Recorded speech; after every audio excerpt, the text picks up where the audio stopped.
ఈ ఉగాది నుండైనా కోటీశ్వర్లవ్వాలనే కలను నెరవేర్చుకోండి. వెంటనే జేకేఆర్ గురువు గారికి కాల్ చేసి అపాయింట్మెంట్ తీసుకోండి. హాయ్ హలో నమస్తే, welcome back to Suman TV. Kerala జ్యోతిష నిపుణులు, ప్రముఖ astrologist, life skills, money coach, law of attraction బ్రహ్మశ్రీ జేకేఆర్ గారు మనతో పాటు ఉన్నారు. గురుగారితో మాట్లాడదాం. నమస్తే గురుగారు. నమస్తే అమ్మా. గురు, చాలా మంది అంటే ఏమన్నా మనకి మంచి జరగాలి అంటే దానాలు చేస్తూ ఉంటారు. సో మనం కోరుకుంది జరగాలని చెప్పి కూడా దానాలు చేయడం జరుగుతుంది. మీరు ఏ వీడియోలో చెప్పిన ఒక విషయం చెప్తున్నారు, మనం ఏదైనా జరగాలి అనుకుంటే మేనిఫెస్టేషన్, విజువలైజేషన్ అనేది మనం కరెక్ట్ గా చేయాలి, ఒక క్లారిటీగా ఉండాలని చెప్తున్నారు. అవును, కోరుకుంది జరగాలి అంటే మరి దానాలు చేయాలని అని కూడా అంటారు కదా, ఎలాంటి దానాలు చేయాలి? అది కూడా ఇలానే లా ఆఫ్ అట్రాక్షన్, మేనిఫెస్టేషన్ రిలేటెడ్ గా ఉంటుంది అంటే దానాలు చెయ్యాలి అని అంటే ఎందుకనంటే లా ఆఫ్ అట్రాక్షన్ లో మనకు వచ్చిన దాంట్లో 10% చారిటీ చేయమని చెప్పాం. అవును, చారిటీ అంటే దానాలే కదా. దానం చెయ్యి, నీకు డబ్బు వస్తుంది. అంతా నీకోసమే అనుకోవద్దు. 1 లక్ష రూపాయలు లా ఆఫ్ అట్రాక్షన్ లో అడిగాం మనం, నాకు ఈ 1 లక్ష కావాలి అని. సరే, 1 లక్ష మనకు వచ్చింది. వచ్చిన తర్వాత ఇదంతా నాకే అనుకోకుండా ఒక 10% ఇది లేని వారి కోసం, అంటే ఆర్థికంగా వెనకబడిన వారి కోసం, వాళ్ళ ఆహారం దొరక బాధపడే వారి కోసం చారిటీ చేయమన్నాం. ఆ చారిటీలో భాగంగానే ఈ దానాలు కూడా. అంటే ఈ దానాలు అనేది వాళ్ళు మనం కొత్తగా చెప్పట్లేదమ్మా, నేను చెప్పట్లే, ఎప్పటి నుంచో మన పెద్దలు చెప్తా ఉన్నారు, ఎప్పటి నుంచో మనం వింటూనే ఉన్నాం. అయితే ఏ కాలానికి తగ్గట్టుగా ఆ కాలం కొన్ని దానాలు చెప్పారు. ఏమిటి అనంటే, వాస్తవంగా దానం చేసేటప్పుడు మనం తెలుసుకోవాల్సిన నియమాలు కూడా ఉన్నాయి. ఏంటనంటే, గొప్ప కోసం దానం చేయకూడదు. 10 రూపాయలు దానం చేసి 100 రూపాయలు దానం చేశానని ఏ రోజు చెప్పకూడదు. అసలు దానం చేసింది గుప్త దానం చాలా అద్భుత ఫలితాన్ని ఇస్తుంది అంటున్నారు.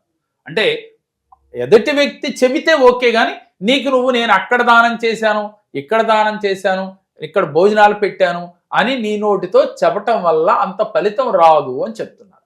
అంటే చెప్పకూడదా? చెప్పొచ్చమ్మా. ఏదైనా మనం చెప్తున్నాము అంటే మన గొప్పని ఎదుటి వారికి తెలియజేస్తున్నాం అని అర్థం. కాబట్టి ఇక్కడ నీకు గొప్ప కావాలా, ఫలితం కావాలా అనేది ప్రతి ఒక్కరూ తెలుసుకోవాలి. ఒక దానం చేసినప్పుడు మీకు ఫలితం కావాలి. ఎలాంటి ఫలితం? వాస్తవంగా ఫలితం ఆశించి కూడా చేయకూడదు అంటున్నారు మన శాస్త్రాలు. ఎందుకని? నువ్వు దానం చెయ్యాలి, నీకు భగవంతుడు ఇచ్చాడు కాబట్టి నువ్వు లేనివాడికి దానం చెయ్యి, నీకు భగవంతుడు ఇస్తాడు. ఉన్నవాడు లేనివాడికి దానం చేస్తే ఉన్నవాడికి భగవంతుడు దానంగా ఇస్తాడు. అంటే ఇంక దానికి నువ్వు ఎంత దానం చేస్తావో దానికి 10 రెట్లు భగవంతుడు మనకిస్తాడు. అందుకని మీరు చేయవలసింది ఏమిటి అని అంటే, సహజంగా మనకి వర్షాకాలం వచ్చిందనుకోరా, గొడుగులు దానం ఇస్తే చాలా అద్భుత ఫలితాలు వస్తాయి. మరి ఎవరికి దానం ఇవ్వాలి? ఈ దానం చేసేది కూడా అంటే అపాత్ర దానము అంటారు. అంటే ఎవరైతే దాన్ని యూజ్ చేసుకుంటారో వారికి ఇస్తే ఉపయోగం. ఈ బొండవాడికి ఇస్తే ఏంటి ఉపయోగం? గొప్ప కోసం. కాబట్టి మనం ఎవరికైతే అవసరమో అవసరాన్ని తెలుసుకుని మీరు దానం చేస్తే వెంటనే ఫలితం మీకు వచ్చి. అంటే డబ్బులు ఉన్న వాళ్ళు దానాలు చేస్తే అది గొప్ప, అది కాదంటారు. దానివల్ల ఏం ఫలితాలు రావా? డబ్బులు ఉన్నవాళ్ళు దానం కాదమ్మా, డబ్బులు ఉన్న వాళ్ళకి దానం చేయవలసిన అవసరం లేదు. ఇప్పుడు నాకు దానం చేయాల్సిన అవసరం లేదు కదా. ఇప్పుడు నాకు డబ్బు ఉంది, నాకు ఎవరో వచ్చి గురువుగారు అంటే వాళ్ళు భక్తితో గౌరవంగా బహుమతిగా ఇస్తున్నారు. కానీ దానము వేరు, బహుమతి వేరు. దీంట్లో రకాలు. దానం చేయటం వేరు, బహుమతి ఇవ్వటం వేరు. అంటే బహుమతి ఏంటంటే గురువు గారికి కృతజ్ఞతగా బహుమతి ఇస్తున్నారు, ఇది వేరు.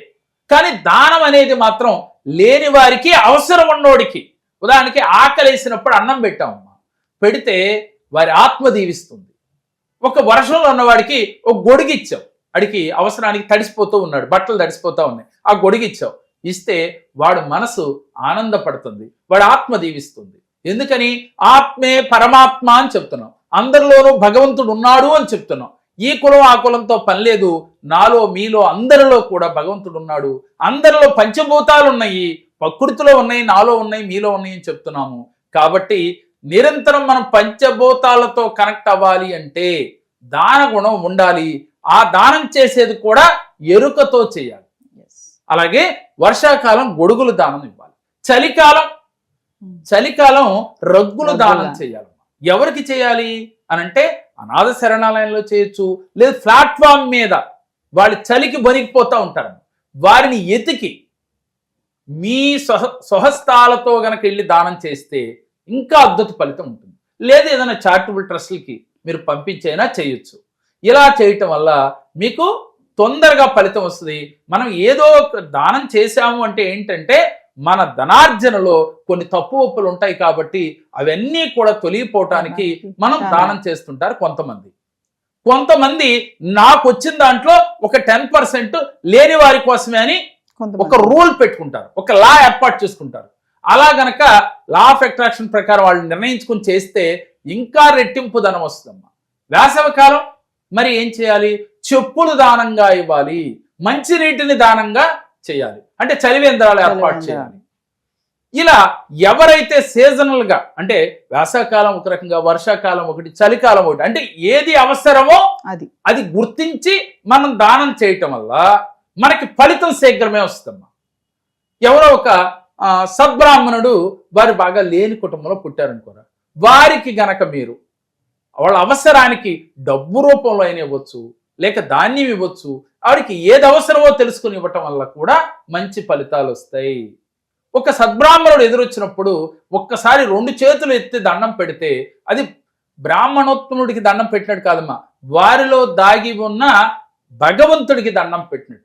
ఆత్మే పరమాత్మ అని అంటున్నాం, భగవంతుడిలోనే భగవంతుడు బ్రాహ్మణ రూపంలో ఉన్నాడు అనుకుని శాస్త్రాలు చెప్తూ ఉన్నాయి. అందువల్ల మనం ఆయనకి దండం పెట్టడం ఏంటి కాదమ్మా, బ్రాహ్మణుడు ఎదురైనప్పుడు వెంటనే మనం ఒక నమస్కారం చేయటం వల్ల వారి ఆత్మ పరమాత్మ అని చెప్తున్నాం కాబట్టి భగవంతుడి బ్లెస్సింగ్స్ మనకు వస్తాయని మన శాస్త్రాలు చెప్తూ ఉన్నాయి. దీనితో పాటుగా ప్రతినిత్యము సద్భావన కలిగి ఉండటం, మన మాటల వల్ల కానీ చేతల వల్ల కానీ ఎదుటి వారికి హాని చేయకుండా ఉండటం. మనం ఏం చేస్తాం? దానాలు చేసేసి ఎదుటి వారి జీవితాల్లో కలహాలు పెట్టి లేదా ఇబ్బందులు పెట్టి ఎదుటోడి ఆస్తిని లాక్కుని నేను దానం చేస్తున్నానంటే ఫలితం ఉండకపోగా కష్టాలు కూడా ఎక్కువ అవుతాయి. ఈ సత్యం అందరికీ తెలుసు, కానీ ఏంటంటే వారికి అలాంటి ఆలోచనలు అలా వస్తూ ఉన్నాయి, అలా ఆ క్రమాన్ని చేస్తూ ఉన్నారు. ఇప్పుడుకైనా సరే మనం దానం చేసినా ధర్మం చేసినా మనం మంచి మనస్సుతో చేయాలి, సద్భావనతో చేయాలి. మనకి మంచి జరగాలి, నాకు కాకపోతే నా బిడ్డల కన్నా మంచి జరగాలి అనే ఒక భావనతో చేస్తే వెంటనే ఫలితం వస్తుంది. లా ఆఫ్ అట్రాక్షన్ అయితే ఏం చెప్తుంది? మీరు 10% చారిటీ చేసి నేను అనుకున్న గోల్ రీచ్ అయ్యాను అని ఫీల్ అవ్వు. మీ పుణ్యం మా అబ్బాయికి వస్తేని కాదు, నీకే వస్తున్నట్టుగా ఫీల్ అవ్వు. ఎవరైతే దానం చేసి నేను చేసిన దానం వల్ల వారి కుటుంబాలు బాగుండాలి, వారి ఆత్మ శాంతించాలి, నేను ఫైనాన్షియల్ గా ఎదగాలి, మీరు అనుకున్న గోల్ రీచ్ అవ్వాలి, ఇలా గనక లా ఆఫ్ అట్రాక్షన్ ప్రకారం ప్రతిరోజు కూడా విజువలైజేషన్ కానీ అఫర్మేషన్ కానీ మీరు చేస్తే వెంటనే ఫలితం వచ్చి తీరుతుంది. అందుకనే ప్రతి ఒక్కరూ కూడా వచ్చిన దాంట్లో 10% చారిటీ చేయండి. ఆ దానాలు కూడా ఇలా ఉంటే మీకు వెంటనే ఫలితాలు కలుగుతాయి. మనం దానం చేశాము ఫలితం రావట్లేదు అని ఎప్పుడూ అనుకోవద్దు. ఇవాళ ఒక విత్తనం వేసామమ్మా, మొక్క వచ్చింది, రోజు మనం ఏం చేయాలి? నీరు పోస్తూ ఉండాలి. ఆ మొక్కకి పోస్తే అది సంవత్సరానికో 2 ఏళ్లకో 3 ఏళ్లకో 4 ఏళ్లకో ఫలితానికి వస్తుంది, కాయలు కాస్తాయి. మనం తినటానికి ఎప్పుడు వచ్చింది? ఇవాళ వేస్తే 4 ఏళ్లకు వచ్చింది. అదే విధంగా మీరు సంకల్పం ఇవాళ తీసుకున్నారు, రేపే రాలేదని భయపడకుండా టెన్షన్ పడకుండా మీరు చేస్తూ పొండి, ఆటోమేటిక్గా ఫలాలు ఒకటిగా రావమ్మా, గుంపులుగా వస్తాయి. అంటే చెట్టు నిండా ఫలాలు కాస్తాయి. ఆ ఫలాలు మనకి మీరు, మీ పిల్లలు, మీ కుటుంబం, మీ చుట్టుపక్కల వారు తిన్నా కూడా తరగనన్ని ఫలాలు కాస్తుంది ఆ చెట్టు. అంటే మీరు చేసే దానాలు చేసుకుంటూ పోతే మీకు వచ్చే ఫలితం మీ తరతరాలు కూడా తిన్నా కూడా తరగని ఆస్తులు వస్తాయి, పుణ్యం కూడా వస్తుంది. నమస్తే. నమస్తే.